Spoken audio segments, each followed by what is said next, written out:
ମୋ କବିତାର ଶୀର୍ଷକ ସୁନାବେଶ। ସେ ମଧୁଝରା ଚକା ଆଖିରୁ କି ମଧୁ ଝରେ, ଥରେ ସେ ଆଖିରେ ଆଖି ମିଶିଗଲେ ଆଉ ନ ଫେରେ। ଥରେ ସେ ଆଖିରେ ଆଖି ମିଶିଗଲେ ଆଉ ନ ଫେରେ। ସଂସାରର ସବୁ ଆକର୍ଷଣ ପଛରେ ପକାଇ ଭକତେ ଏକାଠି ହୁଅନ୍ତି ସୁନାବେଶ ଦେଖିବା ପାଇଁ। ଭକତେ ଏକାଠି ହୁଅନ୍ତି ସୁନାବେଶ ଦେଖିବା ପାଇଁ।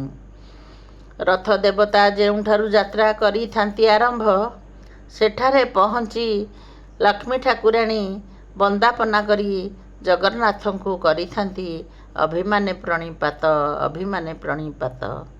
ପରଦିନ ପଡ଼ିଥାଏ ଏକାଦଶୀ ବ୍ରତ, ସନ୍ଧ୍ୟାରେ ଠାକୁର ରଥ ଉପରେ ହୁଅନ୍ତି ସୁନାବେଶ।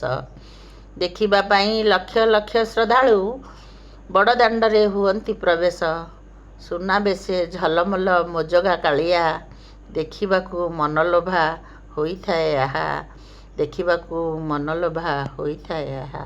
ଜୟ ଜଗନ୍ନାଥ, ଜୟ ଜଗନ୍ନାଥ।